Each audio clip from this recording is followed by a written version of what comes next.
any comments on the Nazi presence at your protest? The presence of Nazis and white supremacists assaulting people at your protest. Do you have any comment on that? Yeah, I don't like Nazis.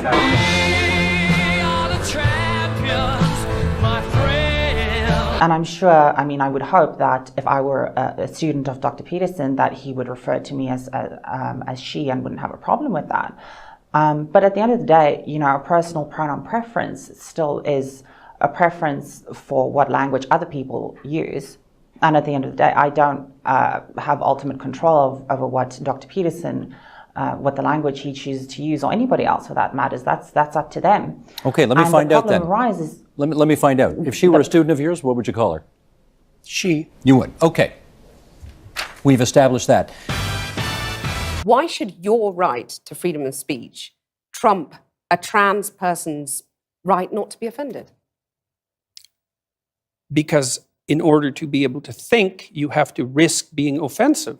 I mean, look at the conversation we're having right now. You know, like, you're certainly willing to risk offending me in the pursuit of truth. Why should you have the right to do that? It's been rather uncomfortable. Well, I'm very glad I put you on the spot. Well, I'm very glad that I have exercised my freedom of speech. You get my point. It's like you're doing what you should do, which is digging a bit to see what the hell's going on. So and that is what you should do. But you're exercising your freedom of speech to certainly risk offending me. And that's fine. I think more power to you as far as I'm concerned. So you haven't sat there and... I'm just trying to work that out. I mean... Ha, gotcha. You have got me. I'm trying to work that through in my head. And there's not a secular humanist organization or country on the planet that has ever produced as a good thing, an intentional good thing, rapists and murderers. So, well, that's highly debatable. That's highly debatable. Actually, I mean, one it's of the things absolutely true, because there's never been a secular humanist government on the planet. I don't know. I think the Soviets were pretty secular. No, humanists.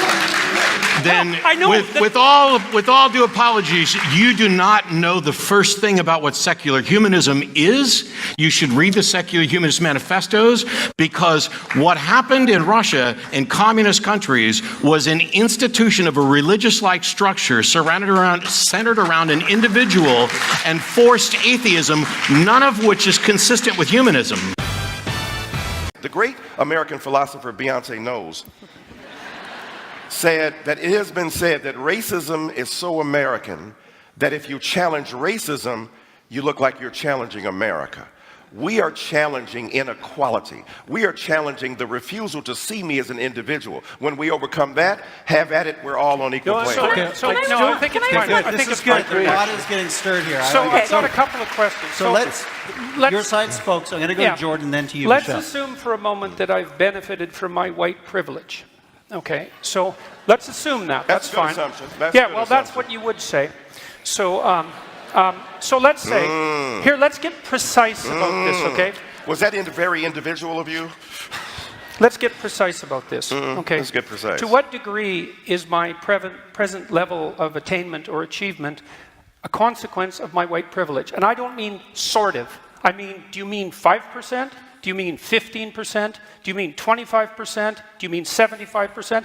And what do you propose I do about it? How about a tax?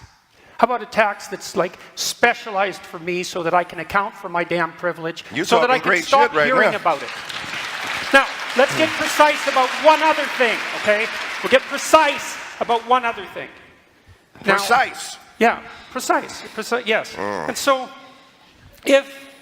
if we can agree, and we haven't, that the left can go too far, which it clearly can, then how would my worthy opponents precisely define when the left that they stand for has gone too far?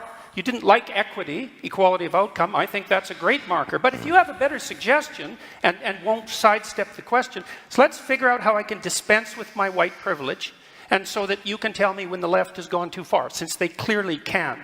And that's what this debate is about political correctness. It's about the left going too far. And I think it's gone too far in many ways. And I'd like to figure out exactly how and when, so the reasonable left could make its ascendance again and we could quit all this nonsense. when you talk about, feminizing men, it almost sounds derogatory. It's almost as if you're saying that to be feminine or to express any sort of femininity is actually inferior to masculinity. And I think that is a huge problem even within the language that we use. When you say, don't be such a girl, don't be such a pussy, the greatest insults that men can give each other tend to have feminine origins, like, as I said, pussy or faggot, or anything like that. And I think, again, that speaks to a very systematic inequality between the genders. And you attributed the rates of mental illness among men to their inability to express, say, sentimental emotions. And I don't think there's a shred of clinical evidence to support that stance. Sorry. No. Well, I don't think there's a shred of evidence to support that stance. The kind of violence, for example, that Lawrence is discussing is a consequence of competitive violence among young men. I think there is some evidence that men find it difficult to talk about things, and that and they also ways find in which you can help young out. men to talk about things. And that's the evidence for the differential rates of mental health and suffering? I also don't think when you're talking about things being so innate, Judith Butler would have said that, gender is a construct, that gender is a performance. Mm-hmm. Well, Judith Butler doesn't know what she's talking about in the least, so I don't accept that. That's interesting, but she's no scientist, she doesn't know the psychological then if you look at someone literature. like Cordelia... And this is all under the influence, you say, of postmodernism and neo-Marxism. Yeah, but aren't those things two separate things? They're completely separate. And this is something I've been criticized for. Dr. Peterson doesn't understand the difference between neo-Marxism and postmodernism. It's like, I understand the difference perfectly well. It isn't me that's conflating them. It turns out that the people who push postmodern doctrines in the university almost always ally themselves with a Marxist viewpoint. Mm-hmm. And that is logically incoherent. But I would say the postmodernists really don't give a damn for logical coherence, because they regard that as part of the oppressive, patriarchal, Eurocentric view of the world. The idea that there's an objective reality and all of that, and that you can deal with it with logic. You accept this oppression narrative without question. 120 I years don't. ago... I don't accept anything without question. I'm just telling you a fact. That's not a fact. Yes, it is. No, it's not. Women were expected to stay home and take care of the kids and cook a meal.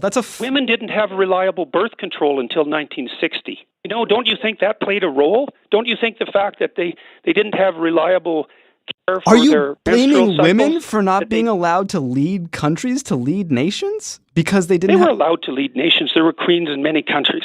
I think you have no idea how much this oppression narrative has saturated your thinking.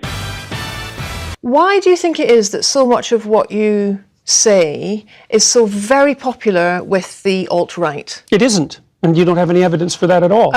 More than the evidence that alt-right people watch this show. Neo-Nite website, Saviour of Western Civilization. Oh, well, that was all taken apart today by a number of Jewish publications, by the way, showing that, first of all, that was all satirical commentary on the part of the alt-right, directed at taking me down, for example. And there was an alt-right article yesterday published saying that I was a Jewish stooge and shill.